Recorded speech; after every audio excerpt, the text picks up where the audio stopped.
Ada yang main Words of Wonder gak sih di gadget gue baru main berapa minggu ini kayaknya deh 2 minggu kali. Tai banget ya game gitu doang, membuat ketagihan. Game yang awalnya dimainin di waktu bosan sampai game yang dipakai untuk menghabiskan waktu sehingga tidak melakukan hal lain yang seharusnya dilakukan. Words of Wonder gue main yang Indonesia, tapi sih kayak pengen main yang Inggris, pernah berapa level terus aduh pusing kayaknya. Yang Indonesia aja masih banyak kata-kata yang gue nggak tahu, walaupun lama-lama ada yang pengulangan, ada yang jadinya hafalan, tapi tetap aja jadi ngelatih. Pertamanya ngelatih ini ke melatih perpustakaan diksi yang kita punya, sama selanjutnya itu ngelatih ingatan.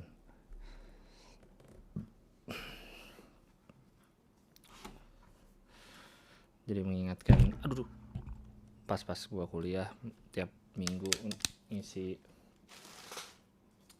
TTS Kompas yang koran, walaupun ujung-ujungnya sering pakai Google ya untuk mencari misalnya antonimnya apa, lawan katanya apa, itu kan banyak nggak tahu. Awalnya sering pakai Google juga gitu, bukan nyari kunci jawaban karena mana ada kunci jawaban Kompas cetak di Google, cuman kayak antonim apa, sinonim apa, yang kayak gitu-gitu. Lama-lama tapi jadinya walaupun pakai Google tapi kan lama-lama jadi tahu beneran gitu. Oh ternyata ada antonim ini, oh ada ini, oh ada ini. Jadi mengingatkan gue pada masa-masa itu. Mungkin itu yang membuat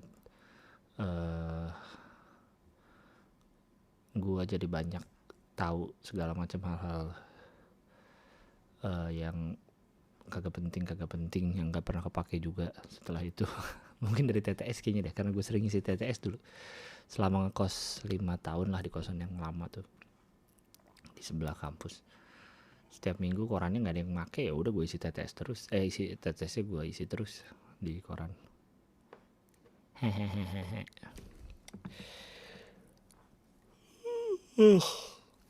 Sekarang nih hari Jumat ya, itulah nggak terlalu telat lah, insya Allah Jumat ini malam ini sore ini udah gue upload, jadi ya telat sehari lah, santai kali.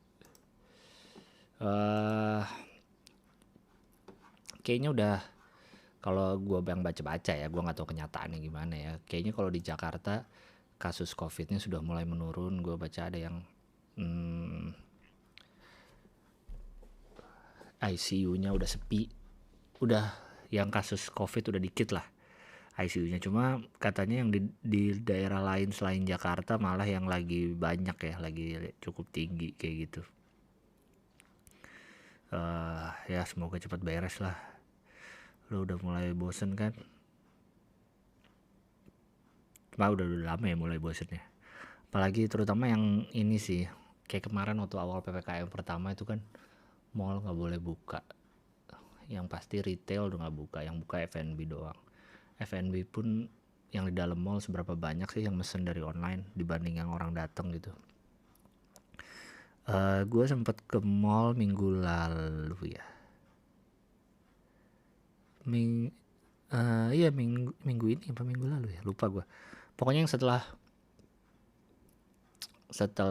yang PPKM sebelumnya gue juga sempet ke mall, ke supermarket sama beli makan. Itu tuh tutup semua, yang lain yang retail jualan baju, jualan pokoknya non F&B tutup lah, udah jelas. Sampai gue ini gimana ya mereka hidupnya gitu. Pasti kan bayar sewa ke mallnya tetap, mallnya pun bayar ke pemerintah tetap. Nah itu yang bikin sebel kan sama orang-orang, sama pedagang, sama pengusaha. Coba kalau dari pemerintahnya ya udah untuk pajak mallnya apa diringankan apa, ya mereka juga jadi masih bisa napas lah. Tapi ini kan enggak, tau gue. Terus gue udah ke mall lagi juga yang di PPKM terakhir nih.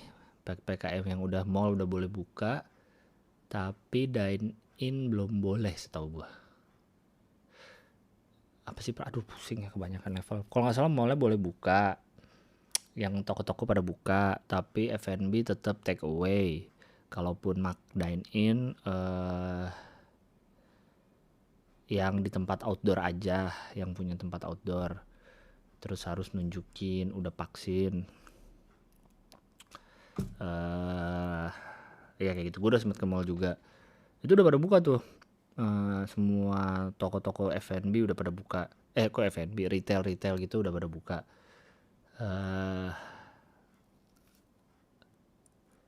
Cuma mallnya masih sepi. Walaupun gue bingung ya, kayak kan kayak waktu itu gue ke mall emang udah tahu mau beli barang apa yang pengen gue beli gitu ya. Emang ke mall itu untuk tujuannya membeli barang ke toko, ke tempat yang emang tujuan gue mau ke situ gitu, mau beli. Cuma kan sering kali kita banyak toko-toko yang kita beli hanya karena lagi jalan-jalan aja di mall gitu. Misalnya lagi ke mall mau nonton, terus jalan-jalan lewatin toko apa, akhirnya jadi belanja. Kan orang sering kayak gitu ya. Cuma kalau mall sepi, gimana ya, seberapa banyak sih orang yang lagi kayak gue gitu waktu itu emang ke mall itu emang tujuan mau beli barang tertentu, dah emang mau ke situ gitu beli. Sisanya kayak ada toko-toko apa ya, kemarin gue lihat tuh kayak Converse, ada Adidas store, toko apa parfum gitu, kayak apa koper, toko-toko yang jual koper. Suka ada kan toko-toko jual koper tuh buka tapi sepi aja emang. Nggak, aduh gimana ya, emang ada yang sengaja beli koper atau mau kemana juga beli koper, atau tak bingung lihatnya saya, sian. Temen gue cerita dia kan kerja di bidang retail lah ya, di perusahaan yang punya toko-toko retail di mall lah. Dia lagi mau buka toko baru, cabang baru di suatu mall di Jakarta. Tapi orang mallnya bilang nanti aja bukanya, jangan sekarang karena masih PPKM gini, nanti setelah tanggal 26. Beneran PPKM ini kan sampai tanggal 23 ya kalau nggak salah. Sampai tanggal 23. Berarti si mall udah tahu tuh kayaknya akan sampai 26 nih si lockdown bohong-bohongan ini nih. Ya gak? Ini gue paling bingung, ada orang apa kabar ngechat siapa, gue nggak tahu apa kabar apa, nggak tahu saya. Ntar lah balasnya lah.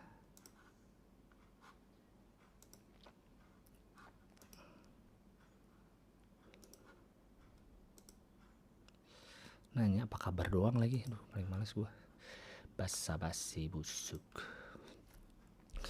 Iya, PPKM-nya kan bikin sebel juga. Sekali lagi kan yang bikin bingung di sekarang nih bukan masalah pandeminya, masalah apanya itu udah tau lah nanganinnya gimana, cara ngelawan virusnya insya Allah kita tahu lah dengan prokes apa segala macamnya. Kita bingung ini kan ketidakpastiannya ini nih dari kebijakannya. Kalau mau bilang tutup sampai tanggal berapa jelas gitu, nggak kayak ini dicicil udah mau kayaknya bisa nih bikin event atau buka toko tanggal 22 gitu misalkan, entar ada lagi yang gitu-gitu yang bikin bingung. Jadi maunya tuh gimana gitu. Gue nggak ada minum lagi. Maunya tuh kemana arahnya, orang-orang tuh butuh pasti di situnya.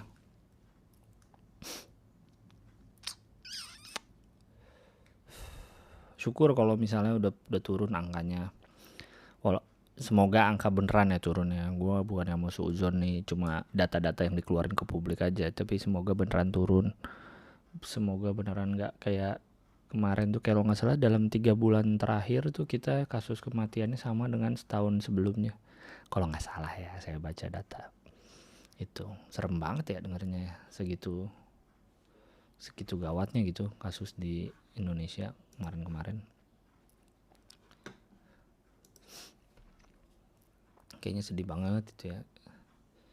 Kemarin gue baca juga di berapa hari lalu ya, di New Zealand ada nambah 1 COVID case, langsung lockdown dong. Udah gila New Zealand, nambah 1 doang lockdown. Gimana rasanya tinggal di negara kayak gitu ya? Apa jangan-jangan terlalu terlalu sempurna gitu pun pas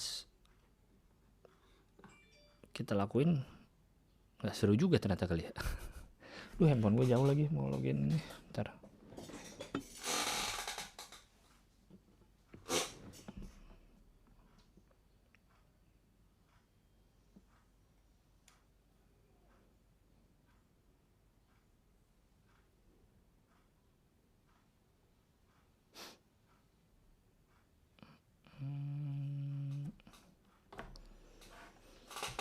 Apa tadi?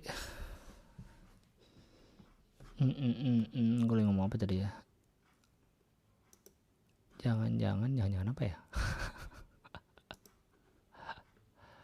Lupa anjing.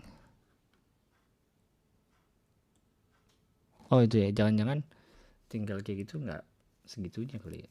Tapi semua selalu kelihatan bagus dari luar sih. Itu sudah pasti. Semua selalu kelihatan bagus dari luar, itu udah pasti. Pas ke dalamnya belum tentu sebagus itu, atau bisa jadi lebih bagus. Sama juga kalau, apalagi kalau yang kelihatannya dari luar udah jelek ya. Apalagi pas masuk udah jelas jelek. Ya gitu sih.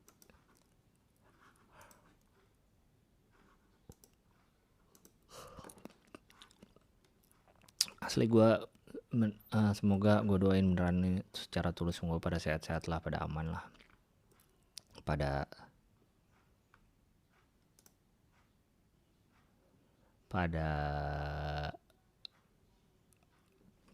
sehat, pada waras, pada baik-baik aja lah. Emang nih benar-benar tough time sih, kayak udah mau 2 tahun,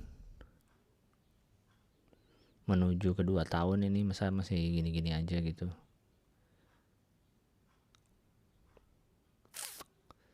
Pusing. Belum lagi kasus-kasus sekunder di luar kasus utamanya kan. Misalnya kasus utamanya kan COVID ya, kasus sekunder yang aneh-aneh ya. Misalnya soal kebijakannya atau soal apa, belum lagi soal tiba-tiba Jerings divaksin tuh lucu sih. Main lah nih kasus-kasus ini, jadi sebenarnya biasa aja harusnya orang divaksin ya. Cuma karena beliau ini yang divaksin ini adalah Jerings, itu seorang Jerings.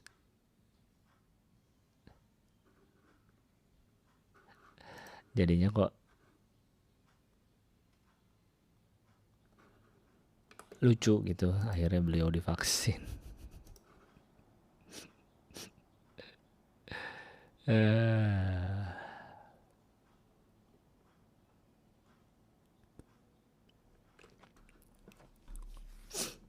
Baru kemarin yang apa namanya episode terakhir kan tentang ada yang email soal di Bali tuh.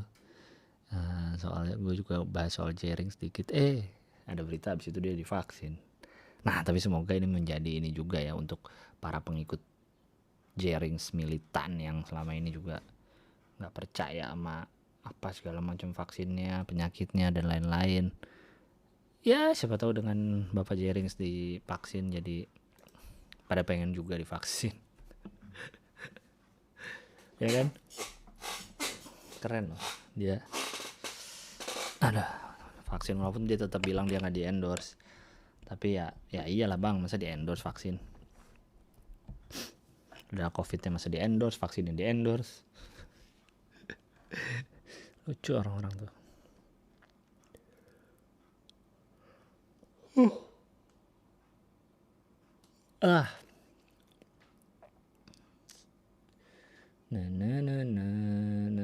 Kemarin gue baru sepedaan lagi.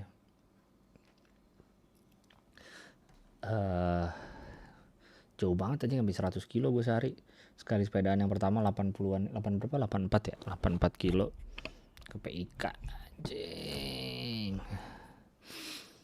Sinilah sekarang gue merasa gue butuh celana padding yang lebih nyaman, karena tulang-tulang sekitar pantat nih sakit. Antara antara butuh celana padding yang lebih nyaman atau butuh saddle yang saddle yang lebih nyaman juga, atau mengatur geometri sepeda yang lebih nyaman. Ntar jadi malah pengen ganti sepeda lagi. Enggak sih, jauh ini gue puas sama sepeda yang gue punya sih. Kalau tapi tidak menutup kemungkinan untuk upgrade. Kalau upgrade mah ya upgrade aja, cuma kalau beli baru kayaknya enggak sih, nggak pengen, kecuali ada yang dijual. Kayaknya udah cukup ini. Pas gue sepedaan kan hari 17 Agustus tuh kemarin, 17 Agustus rame banget ke PIK tuh. Gue baru tahu yang PIK Loop dan PIK 2 itu, yang pantai reklamasi. Anjing gede banget bener sih. Apa karena gue kelilingin naik sepeda ya, jadi gue merasa itu besar banget. Tapi enggak sih, emang besar. Lu bisa lihat di peta di Google Maps, kelihatan kok di ujung Jakarta tuh di utara. Udah gitu mau mepet ke bandara lagi arahnya. Mereka aja nyebutnya tagline-nya The New Jakarta City. The New Jakarta City. Wow. Tapi emang beneran kayak kota baru aja gitu, besar banget bro. Sekarang masih banyak yang dibangun, kayak jalanannya udah pada jadi, aksesnya lebar-lebar. Cuma rumah-rumahnya, ruko-rukonya masih banyak yang belum jadi, masih banyak banget, masih datar, masih rata. Makanya banyak dipakai buat sepedahan kan. Dan gue baru tahu itu jadi memang destinasi sepeda juga, terutama road bike yang mau peletonan. Kalau di Dalkot udah terlalu rame, banyak ini, di Pozia juga mungkin rame. Nah, di PIK Loop tuh mantep tuh, PIK Loop masih kosong, mobil sangat jarang. Mobil nggak boleh masuk malah deh. Paling yang lewat-lewat tuh motor security atau pekerja-pekerja bangunan yang di sana, truk-truk yang bawa bahan bangunan. Tapi itu juga jarang sih lewatnya. Apa kemarin karena pagi-pagi dan tanggal merah kali ya. Tapi yang lewat baru itu, nggak ada mobil-mobil biasa pada lewat. Jadi cobain aja tuh kalau lo punya road bike dan ingin ngetes kenceng-kenceng peletonan. Peletonan banyak banget tuh, dan emang kenceng-kenceng sih. Terus dengernya kalau jalan dari jauh tuh, misalnya gue lagi goes kan, gue berdua sama temen gue santai ngobrol-ngobrol, dari belakang ada suara gue peleton mau lewat nih, mantap, keren banget dah, keren. Situ lo mau arogan kayak apa nggak akan ada yang ngefuckin kok, aman. Besar banget sih, cuma itu kan apa ya, gue melihat PIK itu kan hampir sama kayak BSD lah, kota yang dibangun oleh developer. Daerah jadi yang bangun bukan pemerintah, developer aja udah, itu punya developer aja, developer punya kota sendiri lah hitungannya. Bukan komplek besar lagi, bukan komplek, itu mah kota aja, kota tapi dibikin oleh developer kayak Meikarta lah. Kalau Meikarta versi lebih gilanya sih, yang nggak berhasil juga kan, apa tersendat juga. Tapi PIK kayak BSD itu kan yang bangun developer aja udah. Bintaro itu kan juga developer setahu gue yang bangun. Cuma sayangnya kalau gue ngeliat PIK ya kemarin sebesar itu tuh, PIK 2 sampai ke, kalau nggak salah tuh 2 kali naik jembatan tuh. 2 kali naik jembatan sampai akhirnya ada jembatan yang ada perbatasan Jakarta Banten itu, udah tuh lu udah nyampe PIK 2 setahu kayaknya ya. Sorry kalau salah, sorry kalau ada orang PIK rumahnya di PIK terus nggak gitu ya, nggak tahu saya juga. Dia jalanannya gede-gede, lebar. Terus gue mikirnya kayak, kalau lo bisa develop itu mending bikin public transportationnya sendiri sih menurut gue. Gue kalau punya uang banyak banget bikin perumahan, gue bikin sendiri tuh, daripada gue enak sama, misalnya nggak senang sama public transportation pemerintah lama apa segala macam, mending gue bikin sendiri dari situ. Misalnya gue bikin sistem bis yang bagus banget di dalam komplek gue yang gue bikin nih, misalnya gue jadi developer nih, gue bikin sistem bis yang oke banget sehingga orang yang mau beli itu jadi makin luas marketnya, ya nggak sih? Kalau sekarang kan komplek-komplek luas kayak di BSD gitu kan harus yang punya mobil sih kalau gue lihat ya, karena akses segala macamnya tuh sangat mobil friendly banget tapi tidak angkutan umum friendly. Benar-benar bikin sistem bis yang bagus banget integrasinya sehingga pemerintahnya pun iri gitu ngeliat, kok bisa ya swasta bikin sebagus itu gitu. Atau bikin jalur rel mungkin kayak monorail atau semacam MRT tapi lebih kecilnya lah, cuman rapih gitu kita bikin sampai bisa ke dalam-dalam gitu, ke dalam komplek. Ya nggak beda dalam lah, cuma maksudnya akses ke kompleknya jadi gampang orang-orang. Jadi kan marketnya lebih luas, orang yang nggak punya mobil tapi punya uang banyak pun bisa beli rumah-rumah di situ. Wah pasti bakal keren banget tuh. Bayangin lu bikin sendiri aja udah. Komplek lu ada bis sendiri, ada ini sendiri. Soalnya gue lihat tuh kan kayak bakal dibangun gedung perkantoran daerah situ, bakal dibangun kayak ada mall. Udah ada Rans tuh, Rans aja udah, Rans Sportainment udah ada spanduknya di situ. Dia mau bikin ini kali, stadion kali atau apa ya. Gede banget asli tuh. Dan itu hasil reklamasi semua kayak nggak tahu sih. Sekali lagi saya takut salah ntar. Itu bukan reklamasi kali ya, nggak tahu kayaknya. Tapi kalau pasirnya iya dong, pasirnya itu kan kalau nggak salah ngambil dari Belitung ya atau dari Bangka.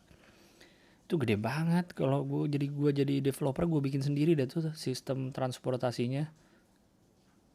Kan Mekarta juga akan gitu kalau nggak salah, kan ada sistem transportasi sendiri. Gue mending bikin kayak gitu deh. Jadi emang beneran kota modern. Ada contoh biar pemerintah Jakarta lihat nih kayak gini nih bikin kota harusnya. Weh. Tapi swasta, gila keren banget. Mau gue kalau punya duit banyak tuh bikin kota sendiri. Komplek tapi ada public transportationnya bagus, ruang terbukanya banyak, trotoarnya mantep-mantep, lebar-lebar. Wah, tapi sayangnya gue gak punya duit sebanyak itu. Mantap PIK gede banget bro. PIK itu kan Agung Sedayu kalau gak salah ya. Dan karena tanggal merah tuh sepeda banyak banget pada keluar. Ada rombongan mobil-mobil mewah, mantap sekali. Ada McLaren, ada Mercy, BMW M2 apa yang segala macam lah. Keluar semua tuh, Ferrari, Porsche keluar semua. Tapi dari semua ada rombongan yang paling gue seneng adalah rombongan Morris Mini. Ya Allah gemas sekali. Ada yang panjang, ada yang kecil, ada yang kayak bentuk oplet sidul.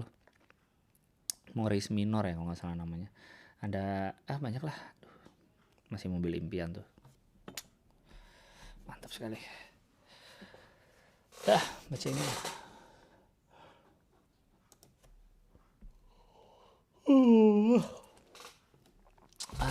BTW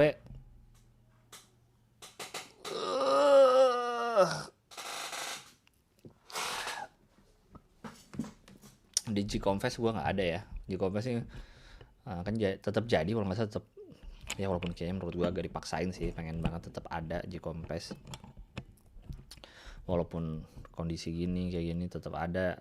Dan walaupun dia membuka itu sih, membuka refund, siapa yang mau refund misalnya udah nggak mau nonton lagi G-Confess, pengen refund masih bisa, cuma tetap ada dan online. Kayak terlalu maksain menurut gue sih, cuma ya gue nggak ada di situ dan banyak juga yang nggak ada. Aduh.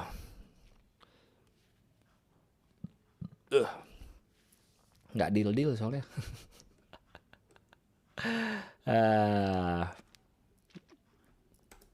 Nggak deal sama gue, terus berubah-ubah konsep itu ribet. Jadi saya tidak ada. Tapi silakan yang mau nonton dan yang akan menonton yang sudah beli tiket. Kalau nggak salah Agustus ini G-Confess kan, gue juga lupa ya gitulah. Oke. Saya akan baca email yang sudah masuk ke podcast biar lega Oke, email pertama, nice guy syndrome. Podcast biar lega @gmail.com. Subjeknya nice guy syndrome.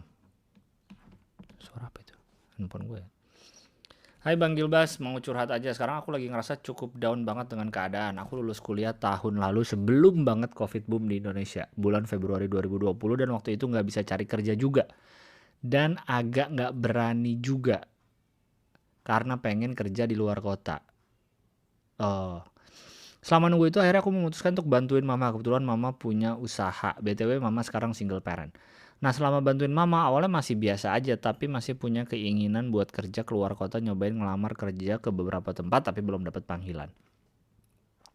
Tapi makin kesini makin ngerasa harus banget lanjutin usaha mama dan makin gak mungkin ninggalin mama. Karena berat aja ninggalin mama sendirian dan kayak harapan mama buat tetap ngelanjutin.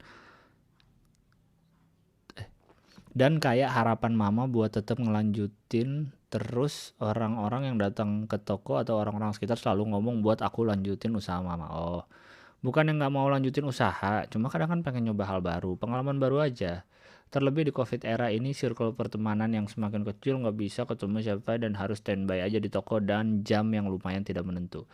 Mulai merasa jenuh aja, cuma interaksi dengan orang-orang itu aja dan pelan-pelan mengubur keinginan. Makasih Bang, stay safe and be happy. Nice guy syndrome. Oh, itu mungkin yang dimaksud dengan nice guy syndrome itu kali ya, gue juga nggak paham.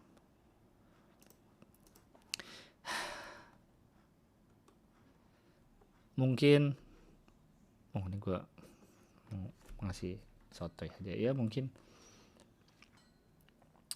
harus gitu dulu kali, bantuin orang tuamu dulu, siapa tahu ntar tahun depan COVID kelar tahu-tahu langsung dapat kerjaan keluar kota yang lu inginin, toko mamamu juga udah jalan, udah stabil, bisa lu tinggal, mamamu juga udah nggak apa-apa ditinggal. Mungkin seperti itu kali nanti ke depannya, tapi untuk sekarang mungkin harus gini dulu ya, nggak tahu sih. Ya kan bisa kali bilang ke mamanya misalnya nggak mau, aku tidak mau lagi kerja di toko, nggak ya, nggak mungkin gitu ya. Nah itulah ya, nikmatin dulu aja lah, keadaannya emang lagi busuk begini nih.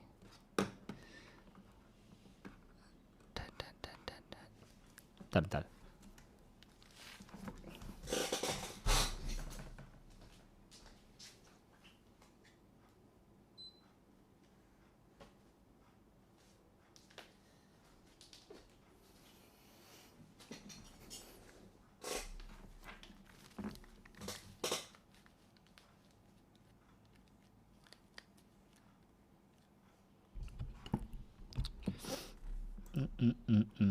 Jangan sebutin namanya ya Bang, nih email berikutnya. Halo Bang, gue pengen ngeluarin unek-unek biar lega, sorry kalau panjangan, syukur-syukur dibaca dan dikasih tanggapan. Jadi gini, gue baru lulus kuliah 2018, alhamdulillah langsung keterima kerja di Jakarta. BTW gue asli Bandung Bang. Kenapa ya orang-orang tuh mikir kalau kerja di Jakarta tuh seolah-olah punya duit segudang. Pasti ada aja tiap bulan teman atau saudara yang tiba-tiba pengen pinjam duit. Mungkin ini masalah klasik ya Bang. Awal-awal sih gue senang-senang aja bisa bantuin teman atau saudara. Tapi kok makin kesini makin sering ya. Bahkan ada yang udah 2 tahun lebih nggak bayar-bayar juga. Welcome to my world. Saya sudah ngalamin itu. Ada yang udah setahun nggak bayar, 2 tahun nggak bayar. Dikira dengan kita bisa minjemin uang, terus dikira kita tuh ini kali ya, uangnya ada jadi nggak usah dibalikin dulu juga dia masih ada uang karena dia aja bisa minjemin. Anjing lo emang lo pada. Ya gue hanya berani ngomong di sini doang sih. Kalau mau ngomong langsung nggak tega. Orang Indonesia banget, nggak tegaan, nggak enakan padahal kita yang punya duit, dia yang minjem. Oke, lanjut baca emailnya. Gue nggak pernah nagih sih karena gue mikir ya emang dia nggak punya uang kayaknya makanya nggak bayar-bayar. Selain itu, tapi gue juga nggak pernah nagih, cuma harusnya kita nggak boleh mikir gitu ya sebagai yang peminjam, yang meminjamkan. Menggoblok orang-orang itu. Gue aja kalau punya utang tuh pengen langsung cepet-cepet lunasin aja rasanya. Selain itu gue tipe orang yang gak enakan buat nagih. Nah baru ngomong gak enakan tadi. Atau nolak kalau ada yang mau minjem uang. Rasa gak enakan ini salah gak sih Bang? Kalau gue sekarang udah belajar kalau ada yang mau minjem gue gak ngasih lagi. Gue udah gak pernah ngasih. Kecuali yang emang temen deket banget yang gue percaya banget dan gue tanya lu bisa balikinnya kapan? Kapan lu mau balikin? Kayak gitu. Sekarang gue udah gak terima lagi pinjam duit. No, gue bilang gak ada. Sorry gak bisa.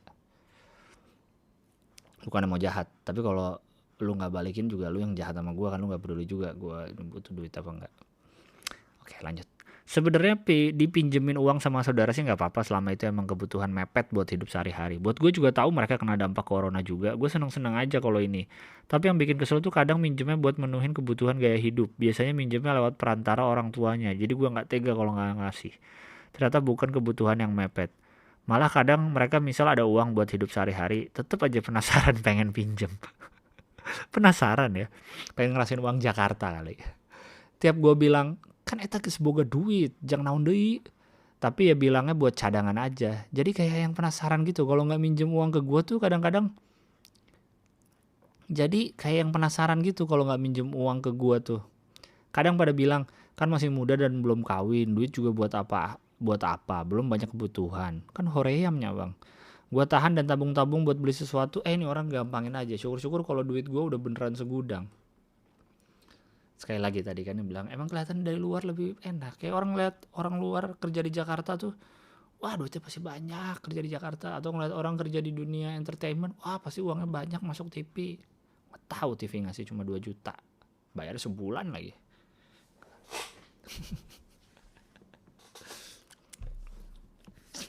Selain itu di umur 25-an ternyata bener ya kata orang-orang, makin banyak omongan kiri kanan buat cepet nikah. Kalau gue sih gak pernah kesel sama pertanyaan ini ya, anggap aja doa. Udah gitu aja bang, sorry kalau kepanjangan, gue pengen ngeluarin unek-unek aja. Nuhun Bang Gilbas, sehat-sehat selalu. Iraha aya deui episode Susundaan bareng Anyun jeung Gusman, haha. Belum, karena saya belum ke Bandung lagi nih, udah 2 bulan atau 3 bulanan belum ke Bandung lagi, kangen. Nanti kalau ke Bandung lagi pasti bikin lagi sama mereka.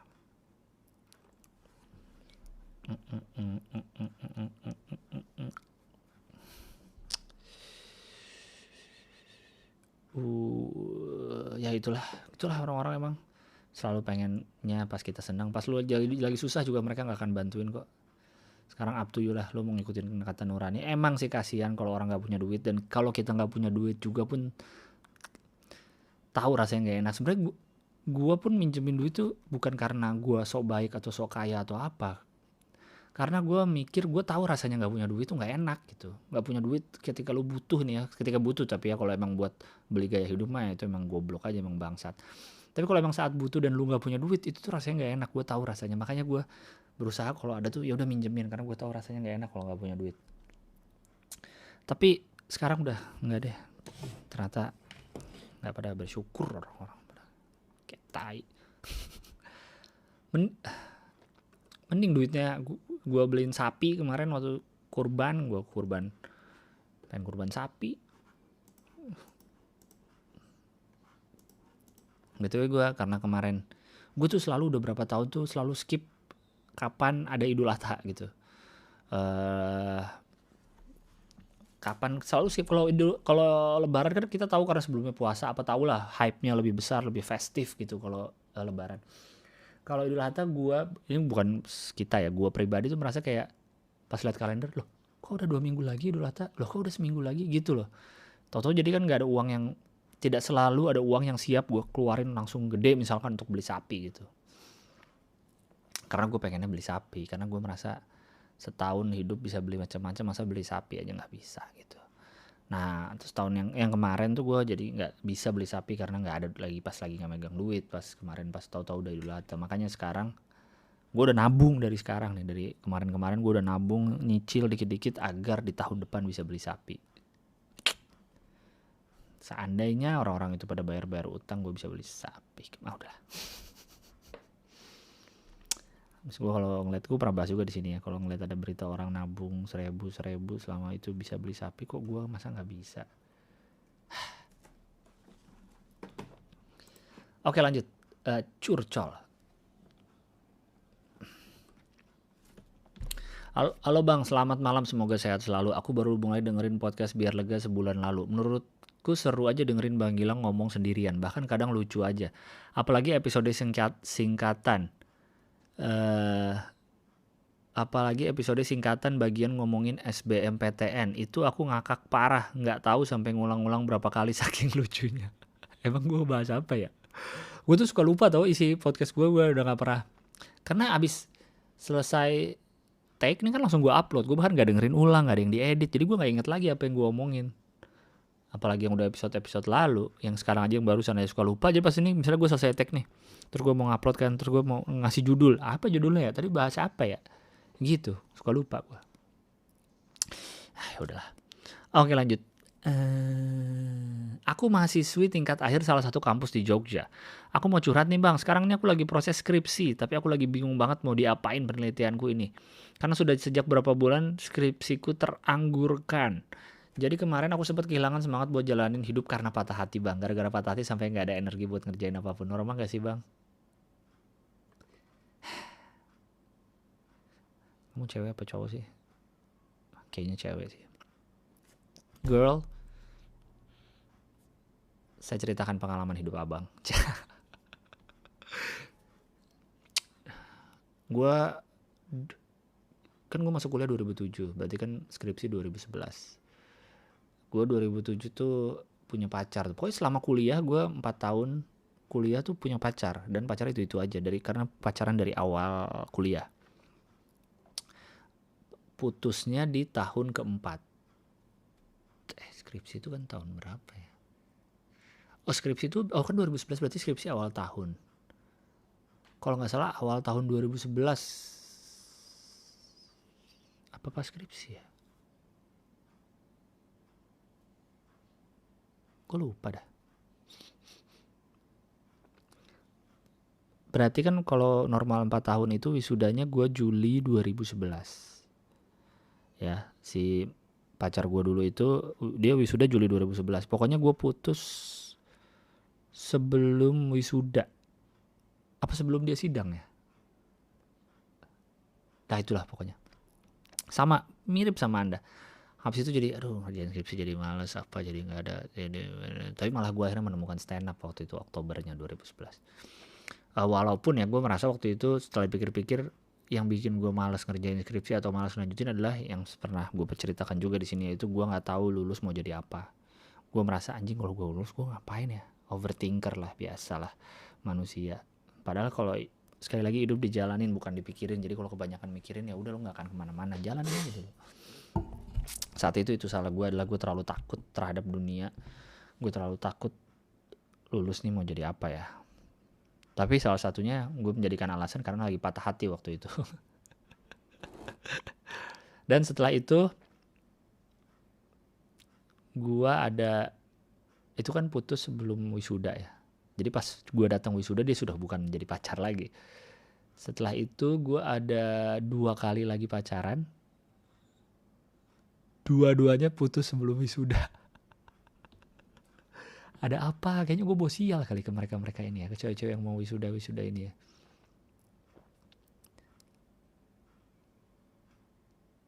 Bisa begitu ya? Sementara gue aja jadi gak wisuda.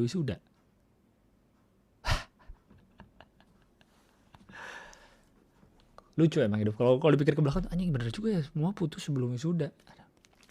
Tapi ya wajar lah patah hati dan tenang aja. Karena mengatasi patah hati kita gak pernah diajarin di sekolah. Sampai SMA, sampai lu kuliah pun gak pernah diajarin kan cara mengatasi patah hati. Gak pernah, tapi itu yang kita alamin terus. Mau patah hati karena gak dapet kerjaan, patah hati karena omongan orang, patah hati karena pasangan. Gak pernah diajarin bro, kita harus belajar sendiri. Sakit bro. Lanjut, sekarang aku dalam tahap mencari semangat buat jalanin hari lagi. Ternyata move on itu susah banget ya bang. Kayaknya karena bertahun-tahun udah gak pernah jatuh cinta. Sekalinya beneran jatuh cinta malah jadi terlalu dalam sampai akhirnya gak bisa lanjut dan malah susah banget move on-nya. Oh. Kasih tips buat cepet move on dong bang? Gak ada sih menurut gue. Kata-kata yang terdengar klise yaitu adalah waktu akan menyembuhkan. Tapi menurut gue memang beneran waktu akan menyembuhkan. Waktu akan menjawab tuh bener sih. Waktu akan menjawab, jadi gak usah klise itu. Tapi emang bener waktu akan menjawab kok, waktu akan menyembuhkan. Jadi tenang aja, nikmatin waktu lu. Kan ada berapa sih 5 stages of grief ya, ya emang harus dilewatin 5 tahap itu. Ada saat lu nangis, ya udah nangisin aja, daripada lu so tegar tapi dalam hati tuh masih kepikiran. Mending dinangisin sampai lupa, udah banyak main sama temen, banyak nyari kesibukan. Ya mungkin muncul sedikit-sedikit pas lu dengerin lagu apa jadi aduh inget lagi lagu ini pas lagi sama dia, paling sebentar lagi udah lanjut lagi. Gua doain cepat kelar skripsi lu biar udah lu cepat bisa lanjutin hidup dengan apapun yang mau lakukan gitu. Semoga cepat selesai. Patah hati kayaknya kamu masih baru semester akhir kan, mungkin baru umur 20-an ya, 20. Akan banyak mungkin patah hati selanjutnya akan lu alami, jadi tenang aja. Oke. Segitu dulu curhatnya bang, makasih banyak. Makasih banyak kalau bisa sampai kebaca ya bang. Salam AG. Wah AG, apakah namamu? Amat galau. Minta tolong nama email jangan dibacain mas, ini email 27 Julai. Wah panjang juga, ini udah berapa menit? 39, terakhir kali ya ini ya. Assalamualaikum Mas Gilang. Waalaikumsalam, semoga sehat selalu. Perkenalkan nama saya Ari, saya cowok 24 tahun. Saya mau cerita biar lega aja mas, saya gak kenal Mas Gilang tapi saya tahu karyanya. Tinggal beli digital download aja yang belum, haha mantap. Beli di comika.id. Mas Gilang adalah panutan, best content creator, king of TikTok, komika paling cerdas, core to the core, bener. Jadi gini Mas Gilang, saya punya teman lama sekali, sering ngumpul juga beberapa waktu yang lalu. Gak biasanya tiba-tiba dia ngechat ngasih lihat foto. kalau dia sama seseorang dan saya lihat dong, ternyata mantan saya yang udah 8 tahun gak ketemu. Orang lama yang masih saya cintai. Cielah. Saya seneng dong, tapi nggak berekspektasi lebih. Terlebih dalam rentang waktu yang lama, pasti nggak ada yang sama lagi. Sebut saja teman saya ini P dan mantan saya ini Nana. Dan akhirnya diaturlah pertemuan saya dengan Nana, mantan saya di sebuah tempat. Maksudnya, si temenmu ini lagi bareng sama mantanmu tuh di foto, lihat nih gue lagi bareng sama siapa gitu ya. Gue kira si temen lo ini pacaran. Nah dia ngasih lihat pacarnya siapa, ternyata pacarnya mantan lu. Kok lu biasa aja tuh, maksudnya kok malah seneng, malah pengen ketemu. Ternyata dia, ya oke. Dan akhirnya diaturlah pertemuan saya dengan Nana, mantan saya ini di sebuah tempat. Karena teman saya tahu histori saya sama Nana, dan terkadang pas minum saya sering bercerita tentang Nana juga ke P, meskipun dulu nggak tahu dianya kemana. Si Nananya kali ya nggak tahu kemana. Singkat cerita teman saya pengen jodohin saya balik sama si Nana. Saya sih nggak terlalu gimana-gimana, cuma sekedar senang dan kadang masih ada sih rasa ingin mencoba kembali sama Nana Cekuaks. Kenapa sih Nana Cekuaks anjing? Dan akhirnya beberapa bulan semua lancar PDKT dan main bareng sama si Nana sampai suatu ketika Nana bercerita tentang P. Dimanapun dan kapanpun setiap kali bertemu dengan saya selalu yang dibahas adalah si P. Oh iya, Nana ini dulu sempat mau nikah tapi nggak jadi karena terbentur weton kurang cocok. Entah pas Nana cerita tiba-tiba dia nyeletuk kalau selama ini si P ini sering keluar sama dia, sama si Nana. Padahal rencana awalnya kata teman saya P ini mau nyomblangin saya, tapi ketika saya tanya P, dia selalu mendefense dirinya dengan ini semua buat kamu. Saya dekat sama Nana ini biar kalian ini dekat lagi, biar dia ini makin dekat sama kamu. Sebenarnya juga saya nggak tahu entah apa yang terjadi, tapi kadang kalau feelingmu ngerasa ada sesuatu yang terjadi, kemungkinan besar ya terjadi. Ya sudah, emang dasarnya saya nggak bisa buat nggak percaya sama teman saya sendiri. Dan nggak tahu ada angin apa, tiba-tiba saya iseng lihat chatnya si P sama Nana. Pas HP-nya saya pinjam, ternyata kok lebih mesra dari chat saya. Wah. Dan akhirnya semua berantakan mas, saya jadi ngerasa jadi bayangan aja antara P dan Nana. Dan saya jadi ngelihat teman saya ini negatif selalu, entah apa yang saya rasain. Sakit sekali rasanya, karena menurut saya sebuah pengkhianatan itu akan sakit kalau yang melakukan adalah orang yang sangat kamu percayai. Ya iyalah, justru bukan itu disebut pengkhianat, makanya dilakukan sama orang yang kita percaya. Kalau melakukan sama orang lain mah emang orang jahat aja jadi. Dan akhirnya semua berantakan mas, saya jadi ngerasa jadi bayangan aja antara P dan Nana, dan saya jadi ngelihat teman saya ini negatif selalu. Entah apa yang saya rasain, sakit sekali rasanya. Karena menurut saya sebuah udah tadi ya. Saya nggak tahu mau gimana, teman saya si P ini sepertinya menyadari sakit hati saya dan saya udah nggak kontakan lagi sama si Nana. Saya sih bodo amat akhirnya. Tapi teman saya ini seperti menjauh dari circle pertemanan kita lagi, kayak ngasih jarak aja. Entah gara-gara saya atau hal lain atau si Nana. Hahaha. Setiap kali saya ajak buat minum selalu ngeles. Padahal dulu tiap kali saya down dan galau tentang Nana, dia orang pertama yang ngajakin minum sambil ngobrol. Saya cuma nggak mau teman saya ini berubah cuma gara-gara si Nana. Kok bisa-bisanya dia lebih percaya sama orang yang baru kenal dibanding temennya sendiri. Jujur saya malah kehilangan teman saya rasanya mas. Oh iya, si P ini kemarin sempat datang ke tongkrongan lagi setelah berapa waktu ngilang, tiba-tiba ngomong, udah jangan minum atau 40 hari ibadahmu gak diterima. Ya Allah, segitu berubahnya kah kau teman cuma gara-gara orang yang baru kamu kenal. Itu aja mas Gilang, terima kasih. Semoga mas dan keluarga sehat selalu, rezeki tercukupi dan hal-hal baik, amin.